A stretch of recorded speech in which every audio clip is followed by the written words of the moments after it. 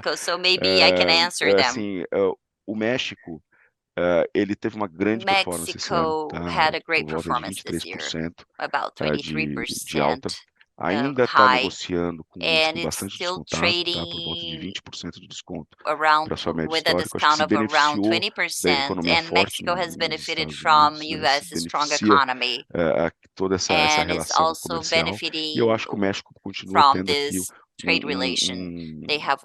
uma boa perspectiva para 2024, tá? Acho que seria, apesar da alta recente, ainda está negociando múltiplos baratos, certo? A Índia, depois de anos de performance bastante alta, e roubou grande parte aqui, tá, de recursos da China, por exemplo, tá? A Índia realmente tem sido uma queridinha dos gestores globais, tá? Recentemente, tem grandes empresas de tecnologia, tá?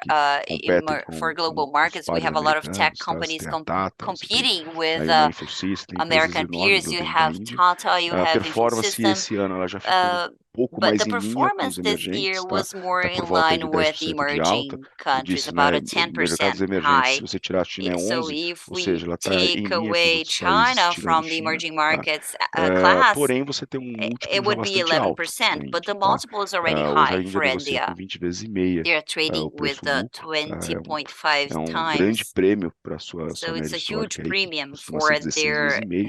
É um múltiplo acima dos Estados Unidos, né? Sempre hoje está aí por volta de 19 vezes, e hoje os gestores estão um pouco mais cautelosos com a Índia, tá? A gente tem visto até que a alocação dos gestores globais está um pouco abaixo do peso do que deveria ser, 15,5% aproximadamente a Índia. Eles estão um pouco mais cautelosos, achando que curto prazo talvez não tenha tanto potencial de alta aqui, mas quando a gente olha a história de Índia médio e longo prazo, também me parece um caso muito interessante, tá? Então, eu acho que assim, a grande pergunta hoje dos gestores qual é o prêmio, né, merecido na Índia, né? Será que já esticou demais esse valuation, 20 vezes e meio, embora a gente já tenha visto a quase 23, 24 vezes um ano e meio atrás, tá? Mas será que já não esticou demais? Então, acho que essa é um pouco a cautela, tá, de curto prazo, mas eu acho que se aquele investidor que tem um horizonte mais longo, né, talvez aí ele faz para 3 anos, 5 anos, eu acho que sim, também me parece um bom investimento, tá, na Índia, assim como no México. As well as Mexico. Perfect. I got a couple of follow-up questions, Raj, not necessarily related directly to the asset class, but I know there's not only a personal interest, but also heaviest weight in the index. It's technology, right? Talking about US equities, and apparently everyone is very interested in AI right now, and I'm assuming this is actually something transformative, and we're going to see a lot of developments going forward.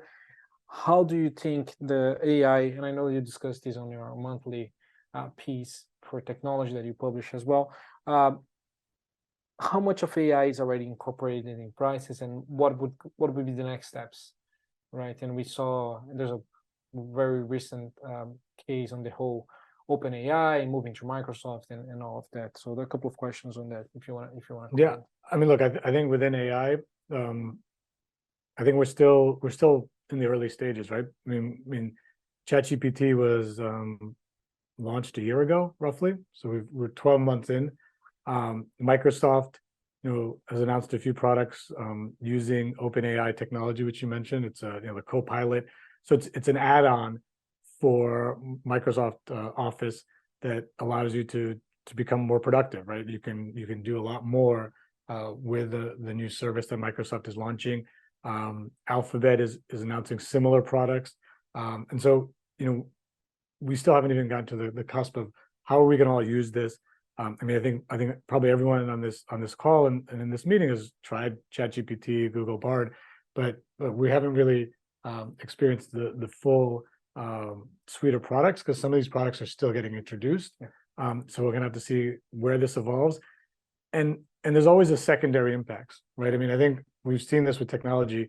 If you said 10, 15 years ago, you're going to be on your phone, or 20 years ago, ordering a taxi through Uber, and it's going to come pick you up, you would have said that's crazy. I mean, I'm just using my phone to call and text. How am I going to get a taxi? And it revolutionized transportation, right? That's just one example. So I think we're going to have to see what the secondary impacts for all of this means. Tying it back to U.S. equities, it's the largest companies in the U.S. are investing in this. You mentioned Microsoft, but Amazon. I mean, it's Alphabet. It's down the list. So that's helping those companies. Meta as well, for example. I mean, even recently they announced a product where you can get an AI agent or bot on WhatsApp, so you can ask questions, and so there's a lot of things that the largest companies in the U.S. that, if you look at what the multiples for those stocks were at the end of last year, they had gone down a lot because of the move in interest rates. So there was not a lot priced in for AI. Obviously now more is priced in, and even if you look at a company like Nvidia, it's had a very strong performance year to date, but earnings have also grown in terms of expectations. I mean, this year's earnings estimates for a company like Nvidia next year have gone up a lot. And look, with technology, there's a phrase, we sometimes overestimate the impact of technology on the short run, but we also underestimate what it means in the long run. So if you think even with e-commerce, right? We had the .com bubble. Eventually, a lot of companies went away, and maybe there was some disappointment. But if you held on for the long run, there was a lot of opportunity that we underestimated. So I think there's a balance. Look, there's always going to be overexcitement, and then people realize it takes some time. But I think it's still in the early stages, and obviously it's going to transform a lot of different industries, including banking for us. So we're going to have to wait and see. But I think we're still in the kind of early stages of this. That makes sense. Thank you, Raj. And I'm sure that you get this question quite often. Moving on, Alejandro, there's also one, again, specific to the asset class and maybe combining investment grade and U.S. Treasuries.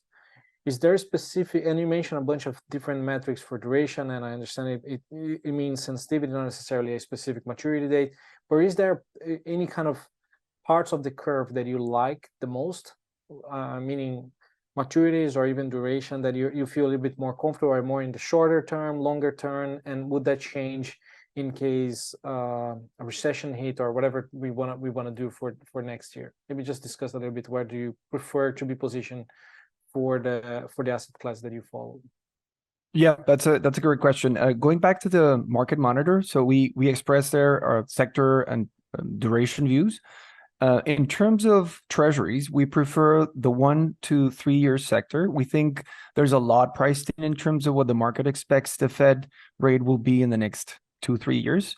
Actually, in the third year, there's much more than what the Fed has already telegraphed they will do. Clearly, there's uncertainty about what the equilibrium rate is. So I guess there's a little bit of, let's say, premium price there just because there's uncertainty. But I think there's too much uncertainty, right? I mean, it seems we're moving closer in terms of inflation to the target. We're not very close, but we're moving the right direction. And in the pipeline, there seems inflation is actually going in the direction that the Fed wants, right? So I think that the very short term makes sense because it's pricing a very prolonged period of high rates, which I don't think are necessary at this point. Yes, again, there's some uncertainty, but I think the difference between what's priced in by the market versus what the Fed is telling the market they will do is just very big, right, in the third year. So that we like the very front end because you get good yields, you get paid to wait, and there's a lot priced into it by the third year, right? And the second part of the treasury curve that we like is the 7 to 10 year. So it's a little bit of an extension in duration, not too aggressive. We would extend more duration, as you asked. I mean, what's the call in terms of it would change in terms of duration if there were to be a recession, or the risks of a recession would increase substantially, or if the Fed decisively said they're done and they would start signaling they would cut more than was expected, right? Either of two things or the combination of both would take us to a, let's say, longer duration view, right? But we're not there yet.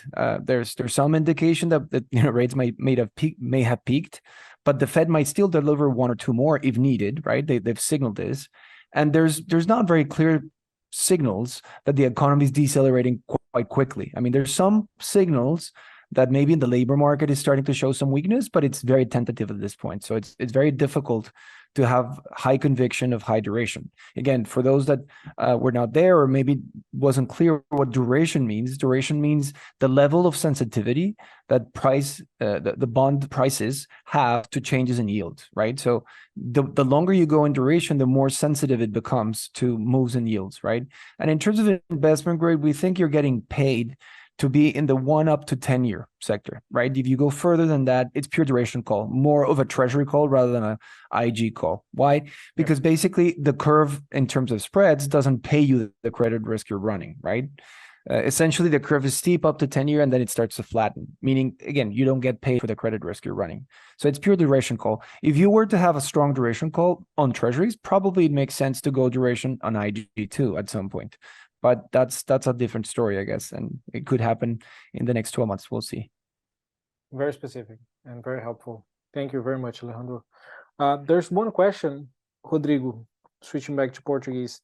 Eu sei que a gente está falando mais do nosso portfólio do talking about our international portfolio more often, but because you have this double hat and you're also working with Brazil, how do you see Brazil more specifically? Because of the weight in emerging markets is very low for Brazil, 6% as you mentioned. And how do you see Brazilian equities? Muito bem. Bom, se a gente falou aqui que emergentes estão descontados para os desenvolvidos, o Brasil está, por sua vez, descontado para os emergentes. Tá? Então, o Brasil está negociando hoje no desconto do desconto. Markets, but Brazil is now trading at the discount of the discount if compared to emerging markets, and we have entered the best moment of monetary policy for Ibovespa. So every time we have a cut of Selic in Brazil, we have a ratio of 1%. For each 1% of a Selic cut, we have 6% of Ibovespa. So this valuation is very much discounted.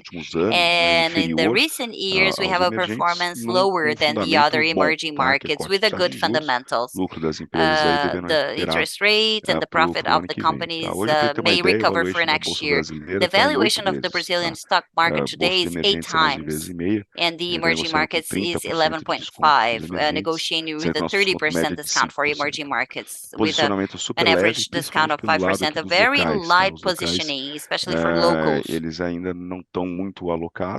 which are not pretty much, they're not allocated. We have foreigners with a preference for Brazil as a top holder among the 24 emerging markets is where they have more allocation, and they are much beyond the neutral.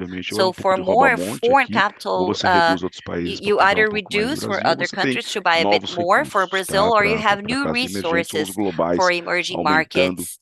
And global markets increasing their allocation for emerging markets, as I said. If the dollar has a depreciation also. So the Brazilian stock market is pretty well positioned to be one of the main ones in terms of performance for 2024. In the local portfolio, we do have a preference for a certain risk, return, volatility. So we'll see where we're going to allocate a bit more. So we have NTN-B. We have one which is overweight in +1 and a neutral position in the stock market, in the stock exchange. But we're talking about assets with a lot of premium, and we preferred this session because of risk return. In case we do have something that is not like a hard landing or a recession in the US, but this is not our base case. And of course, the stock markets would suffer all around the world, and fixed income would be more protected. So this is why we prefer at this time to have inflation bonds. But the fact that we look at the managers in emerging markets and see Brazil consistently as the top holding, it means a lot within the emerging market shares. Brazil is a highlight with good fundamentals and a very discounted valuation. Perfeito. Eu tenho mais algumas perguntas. Perfect. I do have some more questions. We're right on time. So I'm going to wrap this up. Raj, it's always a pleasure being here with you. Thank you very much. Rodrigo and Alejandro, thank you for joining us for this month live. I think it was very helpful, very insightful. And even though, as Raj mentioned, we still have another committee before the year end, this is where we are, where we stand right now, which is a very good reflection on how we're going to enter 2024 unless something drastically change.